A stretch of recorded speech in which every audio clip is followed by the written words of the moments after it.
안녕하세요. 저는 현재 판교에 살고 있는 30대 초반의 여자입니다.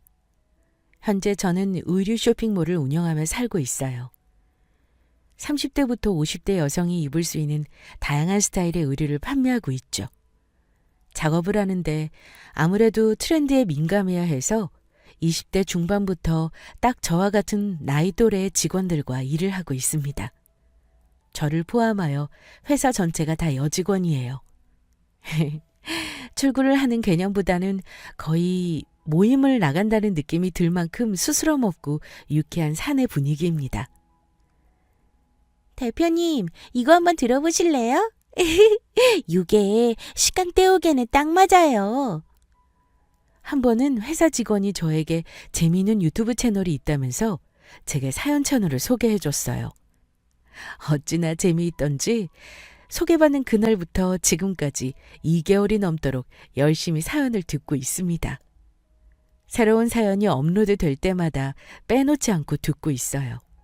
요즘은 직원들과 함께 디자인하면서 사연 채널을 듣고 있습니다. 얼마나 재미있는지 몰라요. 패턴을 만들다 말고 와, 진짜 미친 거 아니에요? 진짜 어이가 없네. 제정신이 아니네. 저렇게 다들 사연에 공감하여 사연 속에 빠져 있답니다. 그러다 하루는 문득 이런 생각이 들었어요. 내 사연도 막장이라면 밀리지 않는데 올려볼까? 라는 생각이 들었죠. 제가 가진 막장 사연이 무엇인지 궁금하신가요? 그건 바로 남편놈의 불륜과 배신이랄까요? 저의 결혼 생활은 3년 만에 끝이 났습니다. 방금 말씀드린 남편놈의 불륜과 배신 행각 때문에 말입니다. 저는 작년에 결혼 생활에 종지부를 찍었어요. 3년이라는 짧은 결혼 생활을 말입니다. 신랑 신부 행진!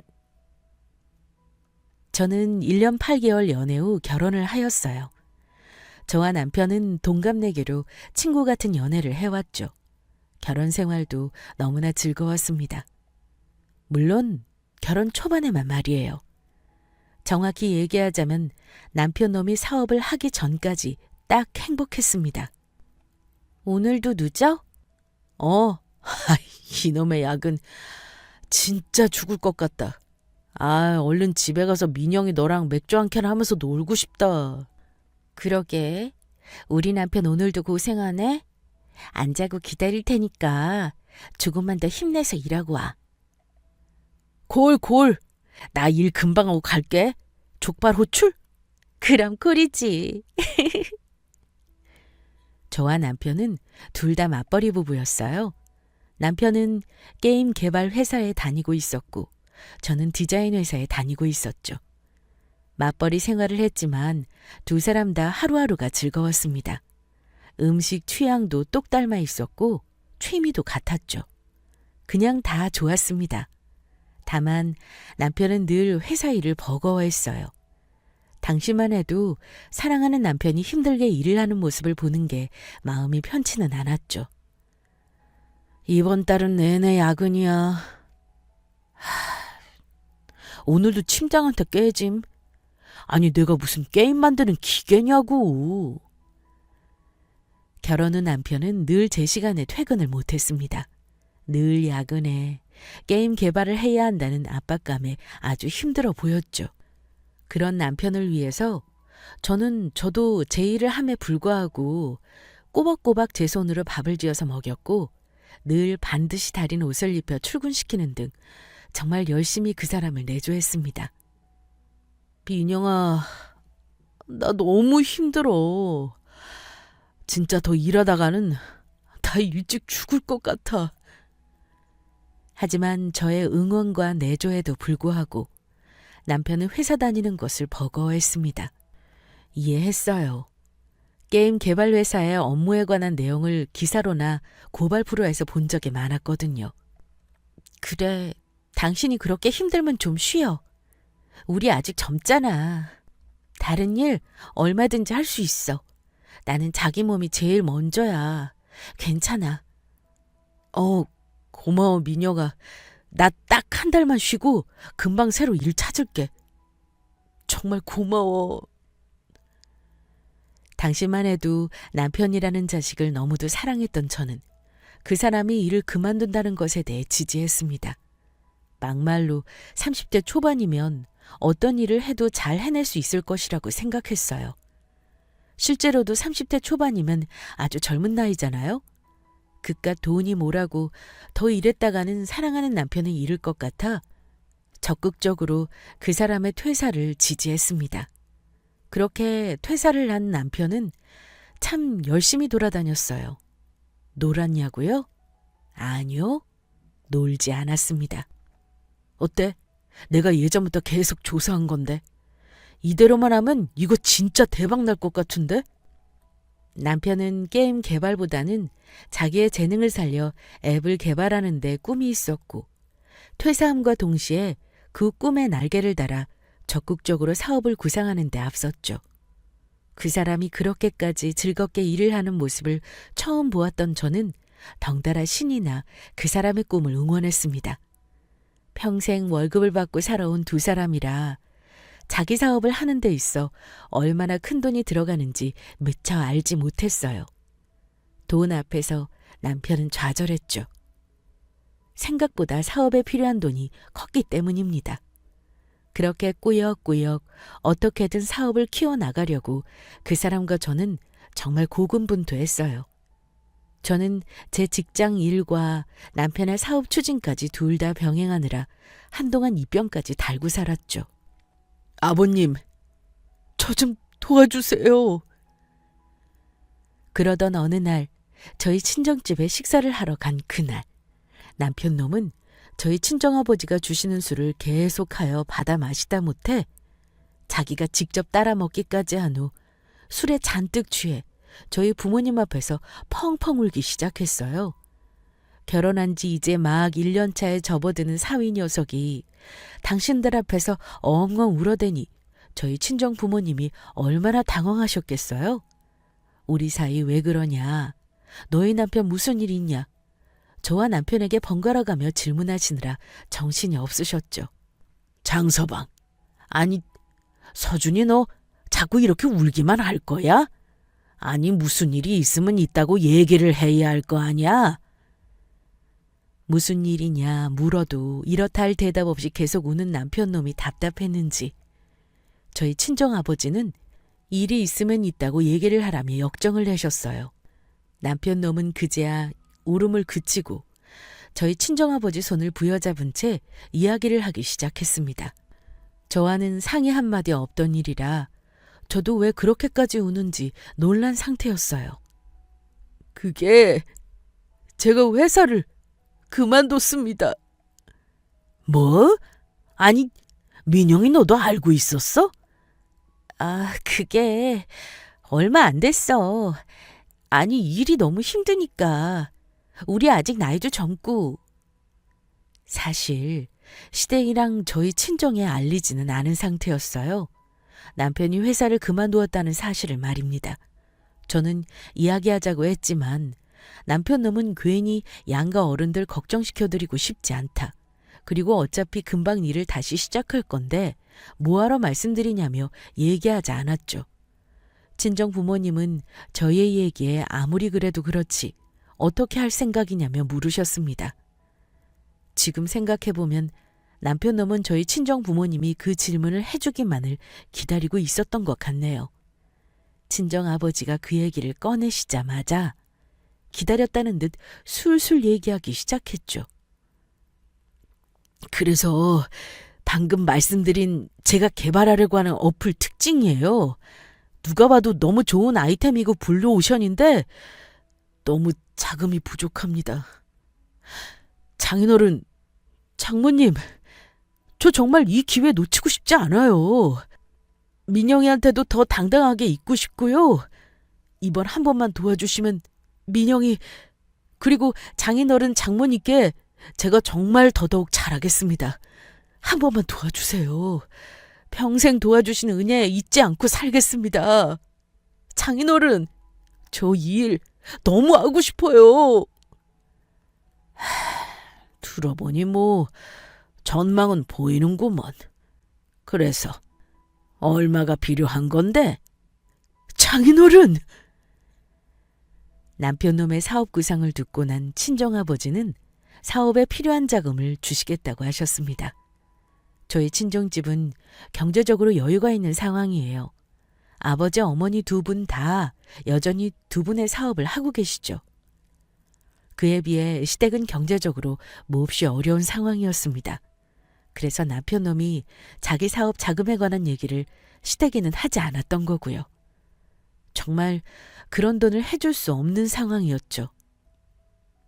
어쨌든 저희 친정아버지는 철저히 남편 놈의 사업 아이템을 보고 그 돈을 내주셨어요. 내가 장서방 자네가 얘기한 사업 구상이 좋아서 주는 거야. 네, 저 정말 열심히 뼈가 부서지도록 하겠습니다. 이 사람아, 우리가 자네 성실한 거 몰라? 믿어볼 테니까 열심히 한번 해봐. 우리 말고 민영이랑 자네 위해서 말이야. 아무리 가족이라 할지라도 안 되는 것은 안 되고 철저히 준비하지 않은 것에 대해선 어떠한 지지도 해주지 않는다는 게 저희 친정 부모님 생각이셨기 때문이죠. 제가 봐도 남편놈 사업 아이템은 좋았습니다. 그렇게 엄하고 무서운 저희 친정아버지의 마음을 얻어낸 남편은 사업 자금을 가지고 훨훨 날아다니기 시작했어요. 아이고, 우리 민영이가 복덩이네, 복덩이야. 고맙다, 아가. 아유, 우리가 사돈 어른들한테 면목이 없네. 이 은혜를 어떻게 하나? 남편의 사업이 잘 돼가면서 어려웠던 시댁 형편도 많이 좋아지기 시작했습니다. 이전에도 저를 많이 예뻐해 주시던 시부모님이었지만 남편의 사업이 커지면서 저와 저희 친정 식구들에 대한 고마움과 애정이 더욱 커지셨죠. 남편 놈은 최악이었지만 그 사람의 부모님은 정말 좋은 분들이셨습니다.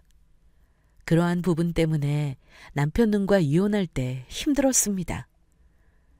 이렇게나 좋은 어른들은 내가 어디서 또 뵐 수 있을지 시부모님에 대한 정이 많이 들어있었기 때문이죠. 시부모님 두 분 다 늘 저를 우선으로 생각해 주셨어요. 얘 민영아, 이것 좀 먹어봐. 아주 잘 익었네. 네? 아니에요, 어머니. 저 지금 배불러 죽을 것 같아요. 아이고, 배부르기는. 민영이 너 마른 것 좀 봐. 장서준, 너 혹시 우리 며느리 속 썩이는 거야? 그랬다만 봐. 아주 그냥 내가 당장에 올라와서 너 가만 안 둬. 아이고, 누가 이 집 자식인지 모르겠네. 알았어. 걱정들 하지 마세요. 엄마 아빠 며느리 절대 고생 안 시킬 테니까. 당신들 자식인 남편보다도 늘 저를 먼저로 생각해 주셨죠. 진심은 늘 통한다고 하잖아요. 저는 알 수 있었습니다. 시부모님이 저를 정말 많이 아끼고 사랑해 주셨다는 사실을 말이에요. 그렇기에 넉넉하지 않은 시댁의 상황이 더더욱 신경 쓰였습니다. 저희 친정 부모님과 시부모님 사이는 좋았습니다. 네 분이서 함께 등산도 다니실 만큼 정말 사이가 좋았어요. 그렇게 남편의 사업도 자리를 잡았겠다. 양가 어른들도 사이가 좋으시니 저는 누구보다도 완벽한 결혼 생활을 하고 있다는 생각이 들었습니다. 왜 TV에 나오는 화목한 가정의 모습처럼 말이에요. 하지만 그 바람은 철저히 깨지기 시작했죠. 어디가? 오늘 쉬는 날 아니야? 내가 말 안 했나? 오늘 등산 모임 있어. 그 회사를 잡아야 이번에 조금 더 확장시킬 수 있거든. 아니, 그럼 미리 말을 좀 해주지. 미안. 진짜 미안. 미안해, 자기야. 나 일찍 갔다 올게. 우리 다녀와서 자기 좋아하는 족발 먹자. 남편은 점점 변해가기 시작했습니다. 그렇게 묵묵히 성실히 자기 일하고 집에 돌아와서는 저와의 시간을 보내던 다정한 남편은 온데간데 없었어요. 그 사람은 집보다는 밖으로 나가기 시작했습니다. 사업상 거래를 잡아야 한다는 이유로 생전하지도 않던 모임 활동까지 열심히 나가기 시작했죠. 그래도 그때까지는 이해했습니다. 일 때문인데 그럴 수 있지. 얼마나 하고 싶었던 일이겠어. 하고 말이죠. 그러나 그 돈은 점점 지나치기 시작했어요. 아니, 네가 지금 제정신이야? 어? 어디 깜빡할 게 따로 있지. 남편 놈이 크다면 큰 사고를 쳤거든요. 그날은 시할머니의 기일이었습니다. 시부모님을 대신하여 시할머님은 남편이 어릴 적부터 쭉 돌봐주셨대요. 그래서인지 할머님은 여러 손주가 있어도 특히 남편을 예뻐하셨죠. 저도 시할머님을 뵌 적이 있었어요. 시할머님은 저와 남편이 결혼한 지 3개월 차에 접어들었을 즈음 노안으로 돌아가셨죠. 잘 지내셨어요? 이거 꽃감인데 아주 맛이 좋아요. 드셔보세요, 어머님. 저희 친정 부모님과 시부모님 사이가 좋았다고 말씀드렸죠? 시할머님과도 사이가 정말 좋으셨습니다. 저희 부모님 두 분 다 일찍 부모님 잃으셔서인지 인자하고 온화하신 시할머님을 참 좋아라 하셨어요. 어찌 보면 딸아이의 시댁 어른인데 어려울 수 있잖아요. 그런데도 저희 친정 부모님은 시할머니께 어머니라고 칭하셨죠. 아이고, 우리 아들이랑 딸 왔네. 이것 좀 먹어봐요. 내가 이번에 직접 짠 기름이야. 저희 시할머니도 친정 부모님을 딸, 아들이라 부르며 좋아해 주셨습니다. 정말로 남편놈만 아니었다면 우리 가족들은 다 잘 지냈을 거예요. 어쨌든 시할머님은 양가 집안에서 존경받는 온화하고 좋은 분이셨습니다. 그런데 그렇게 사랑을 많이 주시고 아껴주셨던 분 기일에 남편놈이 술에 잔뜩 취해 나타난 것이었죠. 그것도 제가 10통이 넘게 전화를 하고 나서야 도착했습니다. 이미 제사를 다 지내고 난 후에 말입니다. 아니, 그게요. 제가 일이 있어서. 뭐? 너 그걸 지금 말이라고 하는 거야? 잊을 게 따로 있지. 알았어요, 알았어. 지금이라도 할머니한테 인사하면 되잖아요. 할머니, 손자 왔어요. 절 받으세요. 아! 어머, 여보. 어이구, 이놈아. 내가 못 살아, 정말. 거래처랑 일. 그놈의 일 때문에 식사하고 왔다는데 밥 대신 술을 처먹은 것인지 인사불성이 된 그 자식은 절을 한답시고 수그리다 그만 그대로 나자빠져 제사상을 그대로 무너뜨렸어요. 할머님 사진은 제사 음식에 뒤덮였고 술잔이며 제기는 거실에 나뒹굴고 아주 난리가 났습니다. 이놈의 자식, 너 정신 안 차려? 어디 부모 앞에서 말이야, 똑바로 못 써? 그러다 시아버님은 남편에게 물세례를 퍼부으셨어요. 늘 인자하게 웃어주시던 시부의 모습이 아닌 정말 처음 보는 모습이었죠. 시아버지는 얼굴이 붉게 달아오른 상태로 남편놈에게 소리를 치셨습니다. 저는 말리지 않았어요. 시어머니도 그런 시아버지를 말리지 않으셨죠. 누가 봐도 남편놈은 물세례를 받을만 했기 때문입니다. 에이씨, 진짜 너무들 하네. 남들은 자식이 돈도 잘 벌고 하면 쩔쩔맨다는데 이놈의 집은 아주 사람을 괴차반 취급하지. 어? 됐어요, 아버지. 나한테 이런 거 진짜 후회하실 거예요. 여보, 자기야. 술에 잔뜩 취했던 그 자식은 되려 자기가 버럭 화를 내고는 시댁을 뛰쳐나갔어요.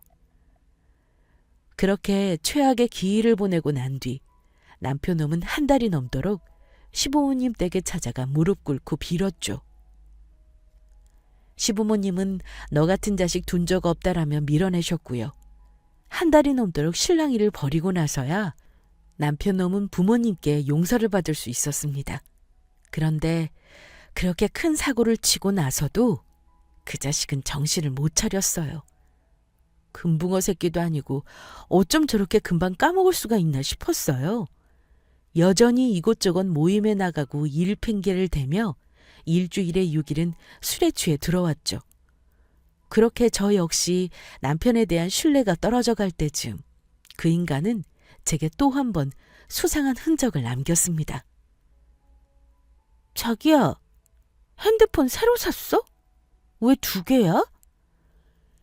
그러던 어느 주말, 남편놈 서재를 치우다가 또 다른 핸드폰을 발견하고 말았죠. 샀다 살 것이라는 그 어떤 말을 듣지 못했던 상태였기에 저는 남편에게 다가가 이게 뭐냐고 물었어요. 남편놈은 제가 내민 핸드폰을 보더니 못 볼 것이라도 본 사람처럼 얼굴에 당황스러움을 감추지 못했죠. 뭐야? 비번까지 해놨네? 그거 업무용 핸드폰? 아니, 거기에 새로 개발된 아이템 정보도 많이 있고 해서 내가 잠금해놨지. 뭐야, 너 의심하는 거야? 참네. 줘봐.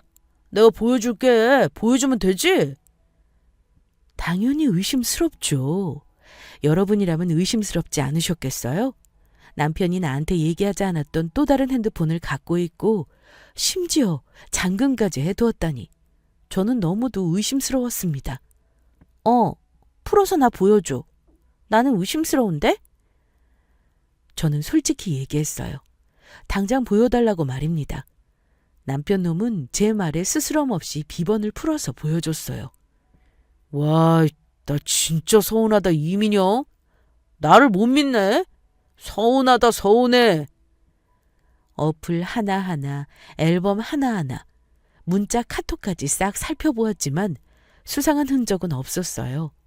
죄다 업무와 관련된 카톡 문자만 있었죠. 거기다 남편 놈이 너무도 당당한 태도로 있으니 이 사람 정말로 나한테 찔리는 일 한 게 없구나 하며 의심을 거두었습니다. 그런데 그 자식은 제 뒤로 못돼 처먹은 인간 같지도 않은 짓을 계속하고 있었죠. 그렇게 1차 사건은 저의 착각으로 넘어갔습니다. 그러나 얼마 있지 않아 그 착각이 아니었다는 사실이 드러나기 시작했어요. 야, 나 모임에서 너희 남편 봤다? 그 사건은 제가 동창회에 나간 그날부터 서서히 실체가 드러나기 시작했습니다. 저는 고등학교 동창회에 꾸준히 나가거든요. 동창 중 한 명이 자기가 나가는 골프 모임이 있는데 거기서 저희 남편을 봤다고 했습니다. 아, 정말? 너도 라이언 회원이야? 너희 남편 나 못 알아보더라? 내가 너무 많이 고쳤나? 아무튼 너희 남편 거기서 엄청 열심히 해. 하긴 거기가 인맥이 좀 좋긴 하니까. 친구 말이 맞았어요. 남편은 수많은 모임 중 특히 골프 모임에 참 열심히 나갔습니다. 평소에는 거래가 성사되고 나면 나가던 모임을 정리하는 스타일이었는데 골프 모임은 거래가 성사되고 나서도 참 꾸준히 나가더라고요. 자기야, 골프 재밌어? 재미는 무슨, 그냥 인맥 때문에 나가는 거지. 그래? 나도 자기 따라서 같이 나갈까? 요즘 골프가 유행이라더라. 남편이 바빠지면서 함께하는 취미생활도 줄어들었었죠. 그래서 저는 골프를 배워서 함께 다니고 싶다고 했거든요. 그런데 남편 놈은 아직은 일 얘기를 더 많이 해서 당신 놈은 괜히 불편할 거라며 조금만 더 있다가 같이 하자고 했어요. 저도 괜히 일망치고 싶지 않아 알겠다고 했었죠. 남편이 나가는 그 골프 모임이 제 동창생이 얘기한 그곳이었습니다. 어머, 야, 다음 주에 골프에서 부부 동반 모임 있거든? 그때 나와라. 나도 우리 남편 데리고 갈게. 우리 부부랑 같이 놀자. 친구는 제게 다음 주에 골프에서 하는 부부 동반 모임이 있으니 오라고 했어요. 저는 아직 남편한테 들은 얘기는 없지만 얘기 듣고 나서 시간이랑 날짜 맞으면 가겠다며 그때 보자고 했습니다. 친구가 말한 그날이 다가올 때쯤 갑자기 친정엄마가 사고를 당하시는 바람에 제가 정신이 없었어요. 친정엄마가 욕실에서 넘어지시는 바람에 갈비뼈가 부러지셨거든요. 그렇게 골프 부부 동반 모임을 잇고 있던 남편 놈은 제게 갑자기 회사 야유회를 가야 한다며 이야기를 꺼냈습니다. 야유회? 언제 가는데? 다음 주 목요일에 가서 금요일에 와. 남편이 말하는 회사 야유회 일은 제 친구가 얘기했던 골프 모임이 있는 날이었어요. 부부 동반 모임을 한다던 그날 말이죠. 희한하게 직감적으로 싸함이 느껴지더라고요. 그래? 그럼 가야지. 아유, 마음이 불편하네. 장모님까지 다치시고 자기 혼자 고생하는데 나 갔다가 일찍 올게. 뻔뻔하게 남편 놈은 자기 혼자 놀러 가는 것 같아서 미안하다며 제게 안쓰러운 표정을 지어 보였습니다. 지금도 그 표정이 떠오를 때면 오라가 치미네요. 어쨌든 저는 찜찜한 마음이 들어 남편 놈 뒤를 캐보았어요. 그런데 불안한 마음은 역시나 현실이 되더군요. 야, 이거 어떡하냐? 내가 다 미안하네. 저는 그 친구에게 부탁했어요.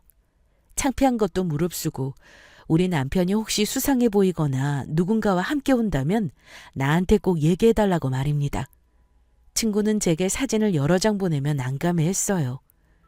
친구가 보내준 그 사진에는 골프장에서 환하게 웃고 있는 남편의 모습이 보였죠. 남편은 혼자가 아니었습니다. 그 사람 옆에는 20대 중반으로 보이는 젊은 여자가 팔짱을 낀 채 환하게 웃고 있었어요. 그리고 친구가 보내준 동영상에는 남편 놈이 그 여자를 자기 부인이라며 회원들에게 소개하는 모습이 담겨 있었죠. 우리 와이프, 자기야 인사해. 내 친구들이자 우리 대단한 사장님들. 안녕하세요. 저희 남편 잘 부탁드려요. 이야, 최수 씨가 아주 미인이시네. 장 사장 부인한테 잘해야겠어. 누구 덕에 사업을 하게 되었는데 이 자식이 바람을 피워? 저요, 정말 좋아하는 사람한테는 간이고 쓸개고 다 빼주는 사람인데 한 번 뒤돌면 정말 가차없이 쳐내는 사람이거든요. 저를 먼저 배신한 건 그 사람이니 저도 똑같이 해줄 수밖에 없었죠. 너 진짜 괜찮겠어? 괜찮지 그럼. 야, 고맙다 진이야. 미안한데 혹시 또 모임하는 날 있어? 우리 남편한테는 아무 말도 하지 말고 계속 모른 척하고. 그게 다음 주 주말인데 오전 10시에. 고마워. 내가 나중에 밥 한번 살게. 그날 보자. 저는 친구를 통해 그 다음에 있는 골프 모임, 그것도 부부 동반 모임 날을 확보할 수 있었습니다. 그날이 제 복수의 날이었죠. 친구가 보내준 자료, 그리고 혹시나 몰라 다시 한번 뒤져본 남편놈의 업무용 핸드폰 블랙박스. 그 안에는 남편놈이 미처 지우지 못한 카톡 내용이며 자동차 안에서 그 상간녀와 하하호호 대화를 한 내용이 고스란히 담겨 있었습니다. 그 자식이 저한테 업무용 핸드폰을 처음 들킨 그날 제게 당당히 보여준 이유가 있었더라고요. 와, 우리 애기 말 안 들었으면 나 마누라한테 들킬 뻔. 그것 봐. 내가 그때 나랑 통화한 거랑 카톡 지우라고 했지? 오빠는 내 말만 들으면 돼. 역시 우리 애기가 최고다 최고. 사랑해 자기야. 그 자식은 상간녀라는 그 어린 기집의 말을 아주 잘 들었더라고요. 두 인간이 주고받은 톡이며 사진, 통화 내용은 그때그때 다 지웠던 거예요. 그래서 그날 그렇게 당당했던 거죠. 어디 이것도 피해갈 수 있나 보자 하고 저는 남편놈의 골프 모임 장소로 향하기 시작했습니다. 어유, 우리 민혁이 덕분에 이런 데도 와보네. 그러게 말이야. 여보, 우리가 아주 복덩이를 만났지? 아이고 그럼 우리 민영이는 복덩이가 아니라 아주 그냥 보물이야 보물. 바로 저희 시부모님을 모시고 말이에요. 그 자식과 같은 모임에 있는 동창 친구와 지속해서 연락을 주고받으며 그 인간들이 이동하는 위치를 실시간으로 파악했고 뒤풀이 겸 식사를 하고 있다는 그 식당으로 향했습니다. 참 좋은 데서도 밥을 먹더군요. 경기도 외곽에 있는 공기 좋고 자연과 어우러진 멋진 야외 식당이었습니다. 솔직히 시부모님께는 죄송했어요. 하지만 남편 놈에게 제가 받은 상처 그 이상으로 복수해주고 싶었습니다. 가슴이 두근거리고 입술이 바짝바짝 말라 죽을 것 같았어요. 그 인간들이 있는 테이블로 한 발짝 내디딜 때마다 심장이 밖으로 튀어나올 것 같았죠. 아이고 아가, 너 어디 아프니? 그러게 말이야.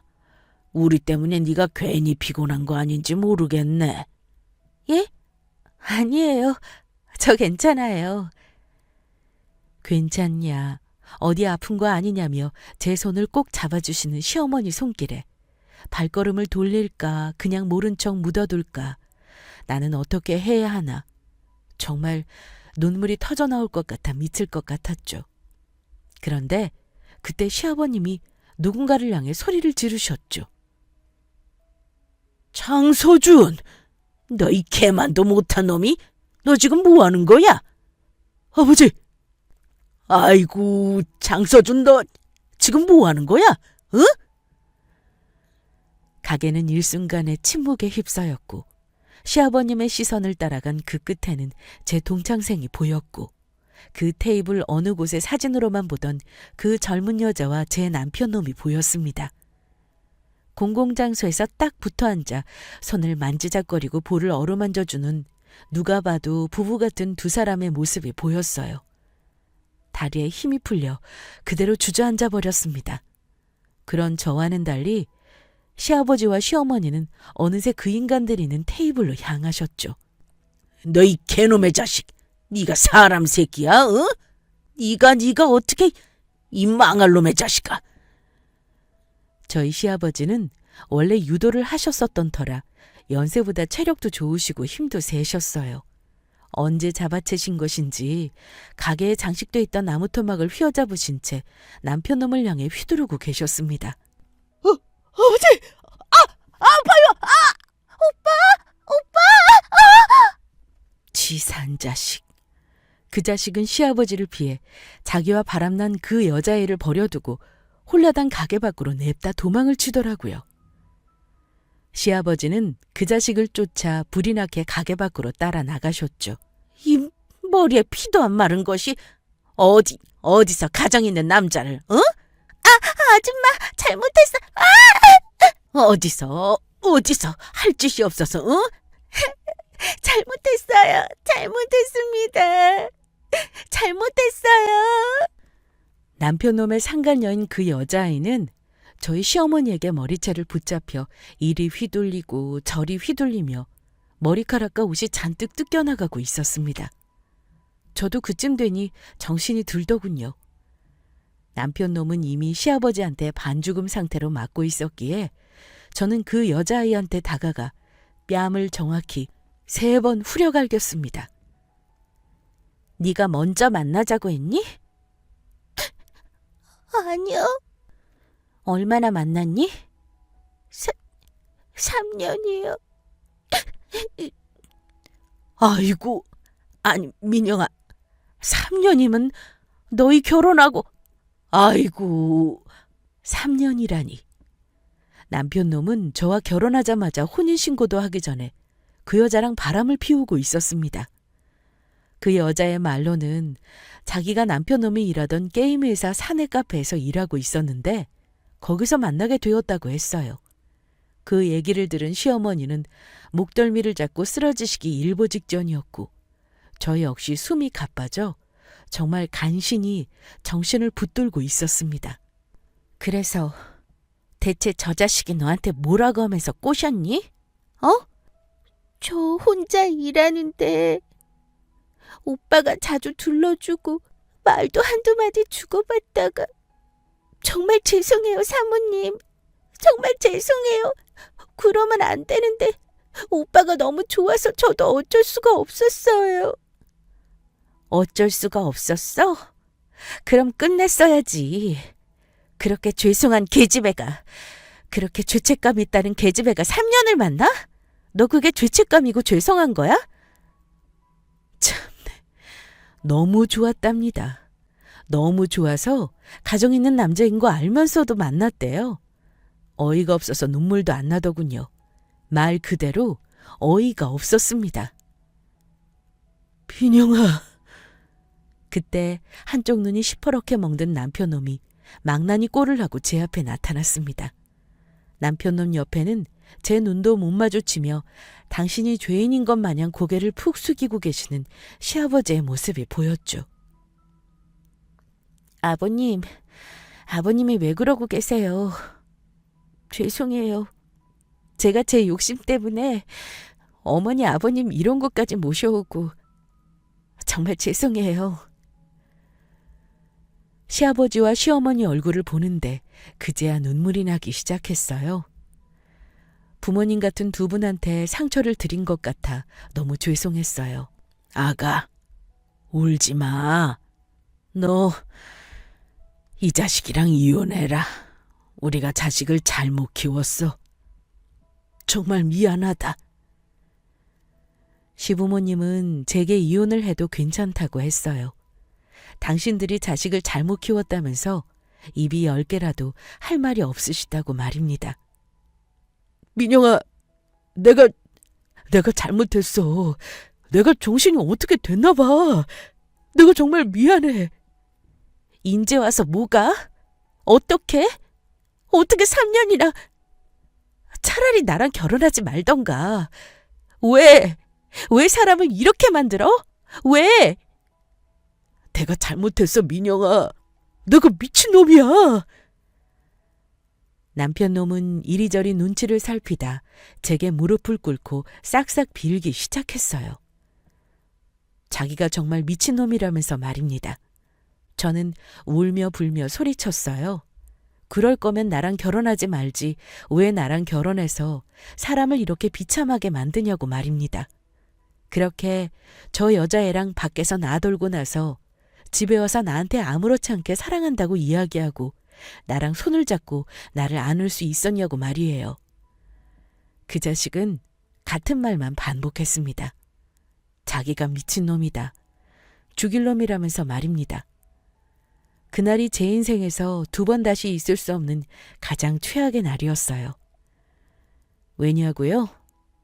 남편놈의 바람, 그리고 그 자리에 당신들을 모시고 온 못난 며느리 때문에 내가 너무 사랑했던 시부모님이 당신들이 죄인이라며 제게 무릎까지 꿇으시고 우셨기 때문입니다. 사돈, 저희가 자식이 아니라 짐승을 키웠습니다.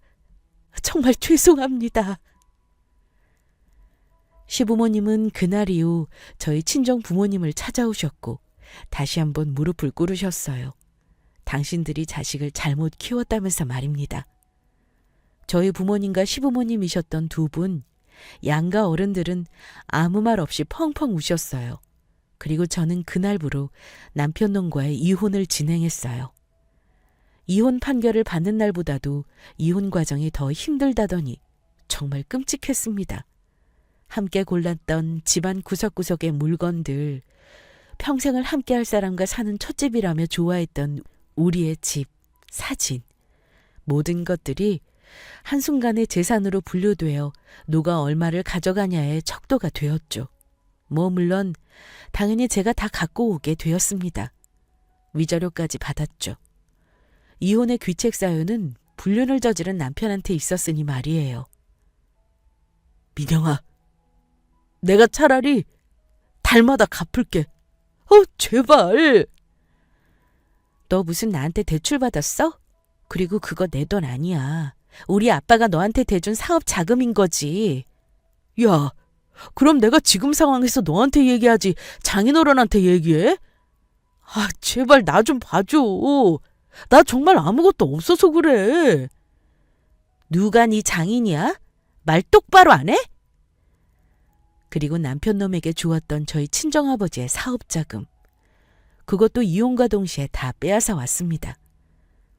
남편놈은 대체 돈 관리를 어떻게 한 건지, 아니 하기는 했던 건지가 의심될 만큼 그 사업자금을 제게 주고 나면 회사를 운영할 수 없는 수준이었죠.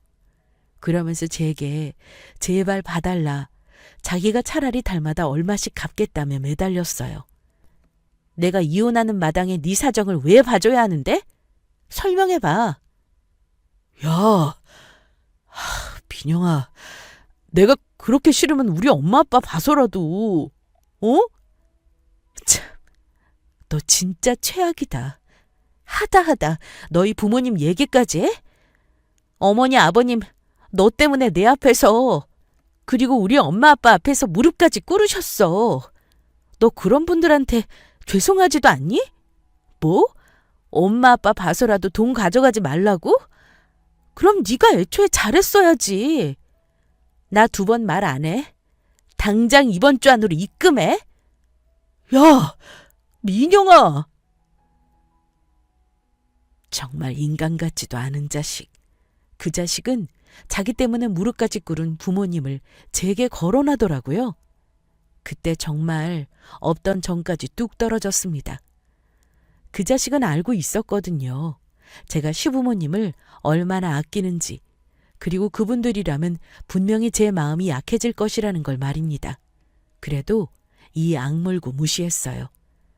앞서 말씀드렸다시피 이미 마음이 돌아섰던 터라 어떠한 것도 그 자식과 더 이상 엮이고 싶지 않았기 때문입니다.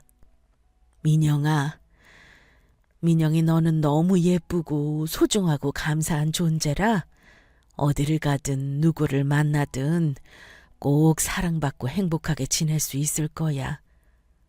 잠시나마 우리 민영이를 엄마의 며느리로 딸로 만날 수 있어서 너무 행복했다. 민영아, 다시 한번 정말 미안하다. 네가 받은 상처를 어찌할 수 있다면 내가 대신 가져오고 싶은데 너한테 그런 상처를 줘서 그리고 그런 상처를 준 게 내 아들이라 정말 미안하다. 항상 건강하고 행복하렴. 우리 번호는 지워라, 아가. 고맙다, 우리 민영이. 이혼 소송을 마치고 서울에서 판교로 이사를 오던 날, 저는 시어머니였던 그분에게 장문의 메시지를 받았습니다. 저 메시지를 받고 몇 날 며칠을 얼마나 울었는지 모르겠네요. 왜 당신들이 제게 사과를 하고 머리를 조아리셨던 건지, 뭐가 그렇게 내게 죄를 지으셨다고 하신 건지, 잘못은 당신들이 아닌 아들놈이 다 했는데 너무 죄송하고 감사했어요. 지금도 저는 주일마다 예배를 드리며 제 시부모님이었던 그분들이 어디서든 건강하고 행복하시길 기도를 합니다. 남편놈과의 인연은 끝났지만 그분들이 제게 주신 사랑과 배려는 마음속에 남아있으니 말이죠.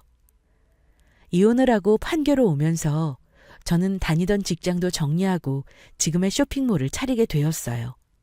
그리고 현재 어마어마한 금액은 아니지만 직원을 둘 만큼 성장하여 제 사업체를 운영해 나가고 있습니다. 제 이야기는 여기가 끝입니다.